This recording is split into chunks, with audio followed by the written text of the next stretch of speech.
Happy New Year! Now what?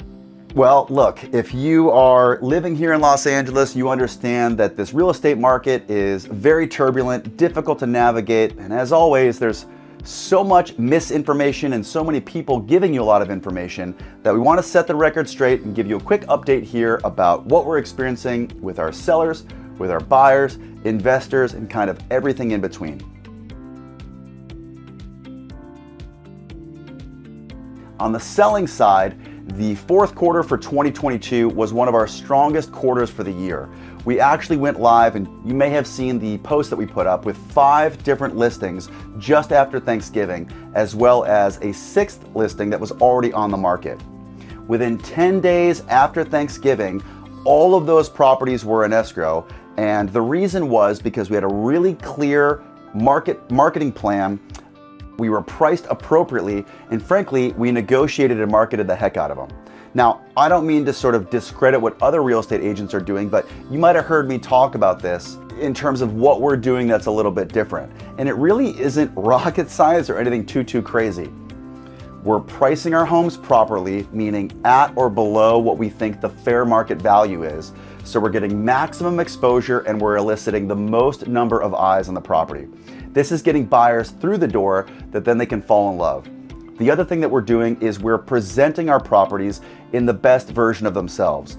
So this is not only physically, meaning when you walk into the property, there aren't any unfinished projects. We're doing the painting touch-ups, we're doing the carpet cleaning, we're doing the staging and the minor tweaks that we need to get the property to present well, or if it's vacant, to even stage it so buyers can see what the property would look like. But on the other side, which is sort of our digital approach, we're making sure that we're having professional photography, videography, 3D tours, floor plans, all of the information that buyers want. Because frankly, for the last 2 years, you could have taken a picture with a potato, put it up online with your cell phone, had everything spelled wrong, and it was still going to get multiple offers.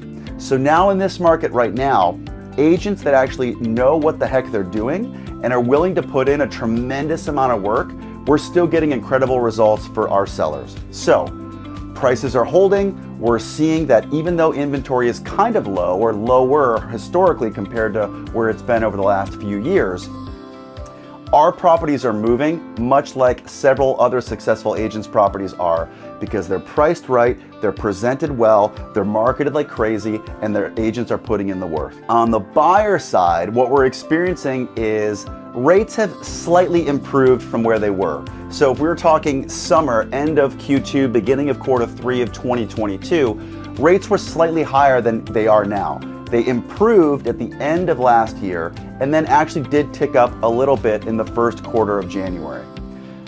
Now, again, this isn't cause for concern because we're seeing more and more lenders that are rolling out these relationship banking type programs. So this includes things like if you move over your checking or your business account, or you set up direct deposit with this particular banking institution, they're going to give you a more favorable rate.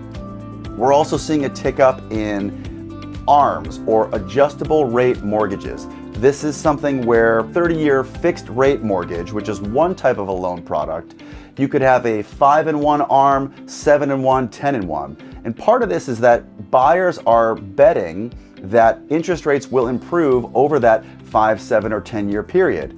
During that time, they're going to refinance their mortgage and basically get a lower rate. But in the interim, they want to get a lower payment today, right now. And frankly, we think that that's a strategy that a lot of buyers should be looking into. On the investor front, well, things aren't getting any better for investors in terms of lending. The private market has really tightened up. You're going to pay a premium on your interest rates. And even then, we've even seen a lot of home investors, flippers, rehabbers. You really have to make sure that you are buying your properties right and that you're sticking to your budgets. If you were starting a project with the intention that home sales were going to continue to grow 10, 12, 15%, you may find yourself with a pretty slim margin and maybe even having to sell your property breaking even or at a loss. So all this to say is that if you aren't a skilled investor, now may not be the time to jump into the market unless you're going to get an absolute screaming deal. In summary, what we're seeing is that agents are now more important than ever, as the role of a successful agent has now come full swing and is back at the forefront of everything having to do real estate wise. Sellers need somebody that can market and make sure that they can elicit the maximum exposure and then negotiate the best offer. Buyers need somebody that can spot a deal, know when and how to identify a seller that frankly isn't telling a story that lines up and can hopefully get a lower price. And buyers need an agent and a loan officer that can guide them on the loan products that they need. Investors, well, buckle up, hang tight, make sure that you buy your property right, and run all of your projections and budget estimates conservatively to make sure that you don't lose your butt on whatever you're trying to flip. That's the market update for Q1 of 2023. I'm Brad Gilbo with the BWG Realty Group. We hope to see you soon.